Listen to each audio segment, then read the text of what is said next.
warahmatullahi wabarakatuh. Perkenalkan, nama saya Aris Utama Arsa dengan prodi S1 Sistem Informasi dan NIM saya adalah 050509247. Baik, di sini saya akan menjelaskan project yang saya buat. Namanya itu adalah Sita UT sebagai tugas saya. Di sini saya membuat sebuah website dengan 4 file, yaitu ada indeksnya atau sebagai halaman utamanya, lalu ada dashboard, halaman ketika setelah login, ada stoknya, ada halaman tracking juga. Untuk sebagai stylingnya, itu saya ada folder CSS dengan nama filenya style.css. Untuk JavaScript sendiri, saya ada data.js. Data.js ini adalah karena sekarang projectnya masih sebagai front-end developer, jadi di sini data-data dummy yang saya sampaikan atau saya tuliskan sebagai kita hit untuk halaman websitenya. Lalu ada JavaScript. Nah, JavaScript ini adalah fungsi-fungsi yang akan kita tampilkan atau kita buatkan untuk penunjang HTML-nya. Pertama, saya akan bahas dulu untuk data.dummy. Sorry, data.js. Data.js ini ada banyak function atau konstanta. Pertama, itu adalah const data user. Const data user ini adalah alamat email dan passwordnya yang kita simpan agar bisa login ke dalam website kita. Lalu ada konstanta data bahan ajar. Data bahan ajar itu adalah array of object yang isinya itu beberapa nama barang. Tapi nama barang itu akan kita deklarasikan juga beberapa peletnya. Ada kode lokal, kode buku, nama barang, jenis barang, edisi, dan stok. Kayak gitu. Jadi kita ada beberapa data barang. Lalu ada data tracking pengiriman. Ini untuk kita akan Kita akan integrasi di tracking data HTML. Eh, Data of array juga. Di sini ada nomor DO, nama mahasiswa, NIM, ekspedisi, tanggal kirim, jenis paket, total pembayaran, status, dan riwayat. Nah, riwayat ini sendiri juga array of object. Ada beberapa tanggal atau riwayatnya seperti itu. Ada juga data monitoring sama dengan tadi, data array of object juga. Ada data recap bahan ajar, data history transaksi, dan data history transaksi. Saya akan melanjutkan untuk menjelaskan eh, file dari script.js.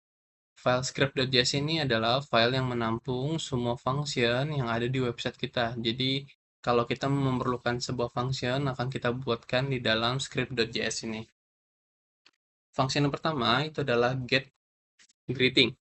Nah, di sini saya akan tampung dengan konstanta variabel yang isinya itu adalah function dari JavaScript new date.getHours. Ini akan ngecek jam berapa sekarang. Ketika saya record ini jam 11.23, maka ini akan menampilkan jam 11.23 kayak gitu. Lalu di sini kita akan ada function else if. Ini akan ngecek nih kalau dia jam 5 atau lebih dari jam 5 dan jam di bawah jam 12 atau jam jam di bawah jam 12, kita akan nge-return selamat pagi. Kalau dia jam 12 atau di atas jam 12 sampai di bawah jam 3, maka akan return selamat siang. Kalau dia di atas jam 3 dan di atas jam 3 sampai di bawah jam 6 sore, maka akan return selamat sore. Tapi kalau fungsinya tidak ada yang sesuai atau bisa dibilang di sini ada jam 6 sampai jam 4 pagi, maka akan nge-return selamat malam. Lalu funksi kedua itu adalah show modal. Itu kita akan mengirimkan modal ID sebagai parameternya, kita tampung ke dalam konstanta modal, yang mana kita akan ngecek nih ketika ada modal, maka kita akan nambahkan stylenya displaynya berupa flex atau bisa bilang menampilkan modalnya. Untuk yang function close modal dengan parameter yang sama ditampung dengan konstanta yang sama, maka kita akan ngecek modal tersebut akan kita tampilkan atau akan kita buatkan stylenya adalah none. Itu bisa dibilang kita akan menutup atau menge-close modalnya. Function selanjutnya itu adalah function login. Kita akan membuat function namanya handle login dengan parameter event. Di sini harus diingat, ketika kita membuat sebuah action berupa button, kita harus tambahkan prevent default. Tujuannya agar ketika kita ngeklik buttonnya, page-nya tidak reload dan data-datanya akan hilang kayak gitu. Jadi di sini eh, akan ada dua konstanta, yaitu var email dan password. Email ini dapat dari ID-nya email, password itu dapat dari ID yaitu password. Lalu ada value atau fungsi dari JavaScript yaitu value.trim. Ini gunanya untuk menghapus typo berupa spasi. Contoh, kita ada inputan, misalkan haris@gmail. Nah, tapi di sini ada spasinya. Maka outputnya itu akan menjadi haris@gmail tanpa ada spasinya kayak gitu. Nah, setelah kita tampung, kita akan validasi email sama passwordnya. Email dan password tidak boleh kosong. Nah, makanya di sini kita bikin, kita ketika tidak ada email atau tidak ada password, maka akan munculkan alert, yaitu email dan password tidak boleh kosong.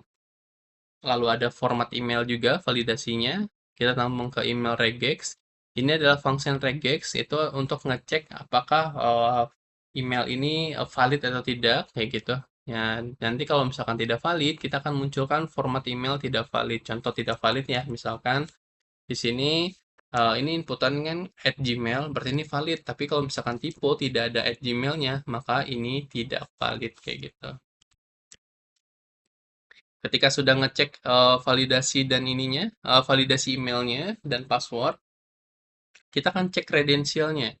Cek kredensial ini itu kita bisa ngecek di data usersnya. Data usersnya dapat dari mana? Itu dapat di data users yang ada di data dummy kita. Ketika kita input email dan password dari tiga ini, maka akan sukses. Tapi kalau di luar itu, maka tidak akan sukses kayak gitu. Nah, ini ada fungsinya juga. Kita cek nih. Kalau usernya ada itu dari tiga ini tadi ya. Kalau usernya ada, kita akan simpen ke local storage yang mana kita sudah ngeset itu ada nama local storage-nya adalah logit user, login user gitu. Ketika sudah berhasil, kita akan munculkan alertnya, login berhasil. Lalu di sini ada timeout-nya 1,5 detik atau 1500 ya ms. Lalu ketika udah berhasil, kita akan windows location.href itu melempar atau pindah ke halaman dashboard.html. Tapi kalau misalkan validasinya ada yang salah, kayak gitu, kita akan munculkan alert email atau password yang Anda masukkan salah. Seperti itu. Kita akan ada function lagi. Ini adalah custom atau ya custom alert. Saya bikin function namanya show alert dengan parameter ada message sama tipenya itu info ya kayak gitu. Di sini kita masukkan ke dalam alert box yang mana kita akan cari mana yang elemennya div kayak gitu untuk kita masukkan ini ya kita akan masukkan alert boxnya kayak gitu. Elemen div itu ya kita sama-sama tahu ya kayak gini elemen div. Oke, di elemen div ini kita akan tambahkan alert box class name. Jadi nanti akan ada class name namanya alert box dan alert. Nah, berupa tab apa? Sekarang tabnya adalah info secara defaultnya gitu. Lalu kita tambah cekan juga inner.html. Inner.html ini bisa dibilang maaf ya, oke. Inner HTML ini bisa dibilang kita akan menambahkan HTML-nya ke dalam div tadi. Ya, ketika sudah, kita akan append child alert box-nya. Append child itu menambahkan keseluruhannya. Jadi bisa dibilang nanti dari result-nya akan ada div, ada class name. Nah, di sini ada span dan button-nya. Kayak gini. Ya, itu result-nya yang kita inginkan untuk show apa? Untuk alert custom-nya. Nah, di alert custom sendiri kita ada timeout-nya selama 3 detik atau 3000 ms. Ketika udah, maka alert box-nya .remove atau dihapus. Seperti itu. Modal, handle, email, show alert, ini udah. Nah, ini Selanjutnya, saya akan ada function load bahan ajar table. Kita tampung di t-body-nya atau kita cek t-body-nya itu dari ID-nya bahan ajar table body. Lalu kita cek nih, body-nya itu ada apa enggak. Kalau tidak ada, maka langsung di-return atau kita skip function yang di bawahnya. Tapi kalau misalkan ada, maka kita akan ngelooping. Di sini kita menggunakan for each ya untuk ngelooping dari data bahan ajar ini. Nah, sebelum kita looping, kita akan harus tampung dulu ya, tampung dulu t-body-nya. Makanya saya bikin t-body.inner.html dengan array dengan array kosong kayak gitu ya. Nah, dari sini kita looping, kita masukkan dia dalam tr. Tr itu ada td. Nah, di sini ada index plus satu itu kayak sebagai numberingnya. Terus ada item kode lokal sampai stok. Ini dari mana? Kita bisa cek dari data.js, yaitu data bahan ajar. Nah, ini ada kode lokal, kode buku, nama barang ya, seterusnya sampai stok. Nah, kalau datanya udah kita set, maka kita akan append child-nya ke dalam row. Nah, kalau teman-teman, kalau sepengetahuan saya atau ya, kalau bisa dibilang itu kalau untuk bikin body itu kan ada, sorry, bikin table itu kan ada body, ada table, ada tr. Nah, dalam tr-nya ada td. Nah, ini adalah ini ya result yang kita harapkan nantinya kayak gitu. Ini kan result hasilnya. Jadi ini untuk nge-looping datanya ke dalam table. Tabelnya itu akan ada di halaman stock.html. Terus di sini ada juga untuk menambahkan baru itu ada nge-add ya. Nge-add itu saya bikin di sini ada kode lokal, kode buku itu dari ID-nya kode lokal, kode buku dan seterusnya. Lalu ada value trim juga. Value trim ini yang sudah saya jelaskan untuk menghapus spasi. Ketika udah ditambahkan, kita akan validasi nih. Kode ini, kode lokal, kode buku, sampai stok itu ada apa tidak. Kalau tidak ada diisi, maka akan munculkan semua field harus diisi, kayak gitu. Tapi, di sini tidak hanya array, tapi ada yang angka. Nah, angka ini kan ada di edisi sama stok. Nah, edisi sama stok ini kalau kosong akan munculkan edisi stok itu harus berupa angka. Kalau sudah ada, kita push. Push ini adalah fungsi JavaScript untuk menambahkan ke dalam table yang sudah ada ya. Jadi kayak misalkan kode lokal, kode buku, jadi kita push ini yang ke data bahan ajar. Kalau sudah berhasil, kita load bahan ajar data-nya. Nah, kalau sudah berhasil juga sebagai logic bisnisnya, kita harus ngereset dari formnya. Jadi yang form tambah stok ini kita reset, terus modalnya juga kita hapus, lalu munculkan alert data bahan ajar berhasil ditambahkan. Nah, setelah itu ada juga function cari tracking. Di sini dengan kita tampung konstantannya di no do ini adalah nomor dari delivery order. Kita akan cek nih dari ID Nodeo-nya, terus kita juga sebagai validasi untuk keamanan kita cek atau kita hapus spasi yang typo gitu ya. Terus kita cek nih nomor DO itu ada apa enggak. Kalau tidak ada, langsung kita tampilkan alertnya dan kita return functionnya. Jadi function di bawah kita skip gitu. Tapi kalau misalkan nomor DO-nya ada, maka kita akan ngecek ID-nya. Kita akan cek dulu dari table itu sama nggak yang kita tambahkan kayak gitu. Kalau misalkan ID-nya ID baru, ya, maka kita akan tampung lagi ke result div yang ngambil dari tracking result. Nah, kita akan validasi. Bedanya, kita kan tadi bikin else if. Di sini saya akan buat variasi baru pakai switch case. Nah, di sini kita tampung dulu. Ada status kelas, status text, sama progress with. Ingat ya, kalau dia cons berarti tidak bisa bisa diubah value-nya. Tapi kalau berupa let itu kita bisa ubah value-nya. Nah, contoh ya di sini kita ngecek dulu statusnya. Kalau processing, nah status kelasnya, status processing, status text-nya sedang diproses, proses with-nya 25%, kayak gitu. Sampai seterusnya, nah kita akan bikin default awalnya ya seperti ini. Lalu kita tampung lagi untuk rewrite HTML-nya ya. Lalu kalau misalkan function ini dijalankan, kita akan melooping berupa HTML. Jadi di sini ada R tanggal sama R keterangan. Jadi kita akan tahu nih tanggalnya tanggal berapa, keterangannya apa. Keterangannya kan bisa diambilin dari sini. Misalkan status teksnya terkirim atau dalam pengiriman atau sedang proses seperti itu. Nah, ini juga nih yang trackingnya kita tambahkan ke HTML. Nah, ini kalau misalkan datanya tidak ada. Jadi, data tracking dengan DO berapa itu tidak ditemukan. Silakan periksa kembali nomor delivery order Anda kayak gitu. Sama dengan load monitoring DO, fungsinya masih sama dengan sweet case-nya. Di sini kalau tadi kan kita tambahin HTML, ini kita juga tambahin HTML, ada span-nya, udah selesai dalam pengiriman kayak gitu. Lalu setelah itu kita kita masukkan inner HTML ke dalam tabelnya. Ya, ini juga load recap bahan ajar masih sama fungsinya. Bedanya di sini ya kita cek dulu kontainernya itu tidak boleh null dan di sini juga data rekap bahan ajarnya tidak boleh kosong juga. Ya, ini udah load history transaksi juga sama. Nah, kalau ini untuk check out-nya ya di sini ya. Kalau ketika login tadi kan kita udah nih dapetin nih login in usernya dari local storage. Nah, kita cek nih kalau misalkan local storage-nya nggak ada, itu bakalan kita lempar lagi ke index HTML.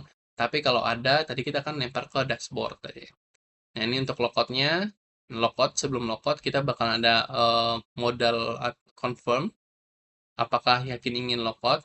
Kalau kita klik yes, maka akan nge-remove dari local storage-nya yang login in user tadi ya. Nah, kalau kita yes, maka akan pindah ke halaman index.html. Ya, seperti itu. Ini untuk modal ya, klik modal. Jadi untuk nge-close modal itu bisa kita close pakai X, pakai button close, atau kita bisa close di area tempat yang bukan modalnya. Oke, saya akan mulai menjelaskan itu dari file HTML dan CSS-nya. Tapi mungkin saya akan langsung demokan saja ininya. Saya akan mulai demokan saja tampilan dari yang kita buat. Karena output dari HTML CSS kan tampilan yang bisa kita lihat kayak gitu. Pertama, di sini ada form email dan password. Lalu ada button masuk. Nah, di sini saya ada bikin ini juga, note juga untuk akun demonya. Tapi akun di sini bisa kita cek nih di data.js. Data.js itu kan ada admin, ya, UT daerah, dan mahasiswa gitu kan. Nah, jadi kita akan coba salah satu di admin at ut.ac.id gitu ya. Terus ada passwordnya, ada admin 123. Tapi kalau misalkan kita bikin 1234, nah akan muncul alert email atau password yang Anda masukkan salah. Kalau misalkan sampai 3 aja yang benar, akan ada alert login berhasil ya. Nah, di sini ada stock.html. Nah, ini adalah tabel yang saya bilang tadi. Ada kode lokal, ada kode buku, nama barang, jenis barang, edisi, stok gitu. Nah, di sini saya ada bikin juga totalnya ada 5, total stoknya ada 1753, rata-ratanya 351. Ini rata-rata dari ini ya, kelima ini. Lalu ada function juga tadi untuk menambahkan. Nah, ini. Ini adalah function untuk menambahkan bahan ajar baru. Nah, untuk nge-close-nya kita bisa bikin klik batal, klik tombol X, atau kita juga bisa klik di luar button nih, di luar dari table apa, sorry, modalnya. Kayak gitu. Contoh, misalkan OTM B06, kita bikin tes aja, tes. Nah, aja sembarang ini ada ya, sembarang stoknya misalkan 2, total stoknya, di sini ada 2, stoknya ada 100, misalkan saya tambahkan. Nah, lihat data bahan ajar berhasil ditambahkan. Ini tes tes tes, ada 100. Nah, di sini jadi bertambah nih, ada 6 total stoknya kayak gitu ya. Nah, tapi saya akan coba kalau misalkan tambah data yang misalkan tes. Nah, jadi kalau misalkan dia tidak boleh kosong, bakalan ada kayak field yang mengatakan kalau ini tidak boleh kosong kayak gitu. Nah, ini kayak. Lalu ada tracking.html. Nah, di sini kita bisa nge-tracking nih, dia sedang diproses dalam pengiriman, terkirim. Kalau data dummy saya, akan ada contoh nih, ada tiga ya, misalkan DO 001 2025, ketika diklik, ini akan muncul NIM-nya berapa, ini NIM saya ya, terus ada nomor PO-nya. Nah, di sini ada kan keterangan nih, keterangannya kayak pengiriman udah di sini, udah di, ya udah nyampe di pemenang center kayak gitu lah. Ini adalah status riwayat pengirimnya kayak gitu. Kalau misalkan kita coba yang selanjutnya, ini beda-beda ya setiap statusnya. Ini yang sedang proses. Nah, ini tadi yang proses tadi ada yang 25%, 50, 100 gitu. Nah, kalau dalam pengiriman, nah statusnya sekian, kalau sudah sukses, nah berarti udah terkirim. Ini untuk laporannya, nonton ada dashboard.html. Ini laporannya yang tadi, yang ada yang statusnya selesai dalam pengiriman, ada proses ya. Terus ada rekap bahan ajar, ya ini rekap aja dari bahan ajar yang dari data dummy yang saya kirimkan. Nah, ini ada history transaksi bahan ajarnya. Lalu di sini ketika logout, dia akan kembali lagi ke halaman HTML-nya. Sorry, ke halaman index.html-nya.